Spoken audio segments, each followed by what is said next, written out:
На 14 февруари се слави празникот посветен на маченикот Свети Трифун, кој воедно се смета за заштитник на лозарите. На овој ден се собираат сите собственици на лозијата и ги закројуваат, со што се верува дека годината што следи ќе има богат род. А според народната традиција, овој ден е празник на пијаниците.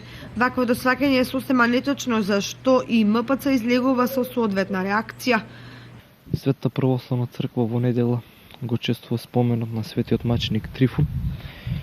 Човек кој што маченички посведочил за Христовата вера. Именно од неговото житие може да прочитаме дека не сакал да се откаже од вистинската Христова вера, па затоа и погуби на еден свиреп и суров начин.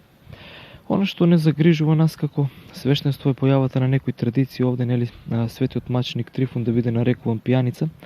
Тоа пред се должи на оние традиции каде што знаеме дека нашите постари, бабите и дедовците на токму на овој ден ги закројувале лозијата и барале молитвено застапништо од светителот за побогат род, но традиција која што со тек на времето добива сосем друга димензија, која што е недолична за пред се за нас како православни, а освен тоа за како човечки битија, тоа е што на овие денови се прават некакви гозби, седенки, запивки и како што црквата дава еден модус на заедничарење, на служење, тоа е литургискиот, а ние наместо да ги упатуваме своите молитви, се собираме, се опиваме, нешто што знаеме дека е недолично, односно пијанството во православната традиција, односно во гледано од православено етички карактер е еден греф кој што душепогубен, а сето она што, како да го кажеме, не е поврзано со вистинската вера, не оддалечува од Христос. Последниве неколку години овој празник се слави заедно со католичкиот Свети Валентајн. Младите го прифатија овој ден како празник на влюбените. Во католичката традиција на овој ден се често споменот на светиот маченик Валентин, светител кој што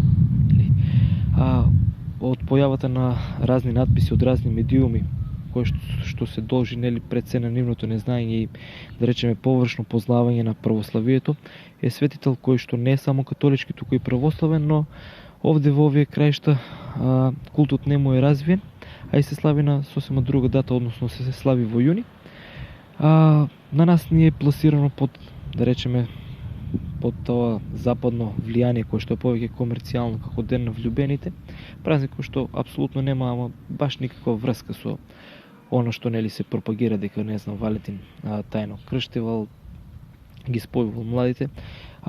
Точно е дека Валентин пишувал писма до своите верни чеда, но зборувал не за љубовта, љубовта меѓу маж и жена, она еротската љубов, туку зборувал за љубовта која што треба да има човекот кон Бога, љубовта на Бога кон човекот кој што треба да му биде возвратена.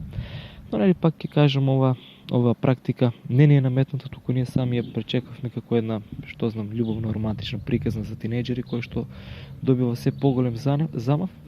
Значи ова представува многумина ќе на осуда, тако речеме, ќе речат дека нашите ставови се радикални, но не се, бидејќи ние свесно да се откажуваме од Христос. Значи доколку прифаќаме некои други обичаи и традиции кои што не се православни, ние тогаш не можеме да се наречеме христијани.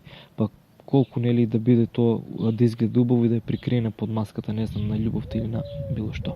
Празниците Свети Трифун и Свети Валента имаат своја традиција и кај генерациите кочанчани, кои го слават секој на свој начин.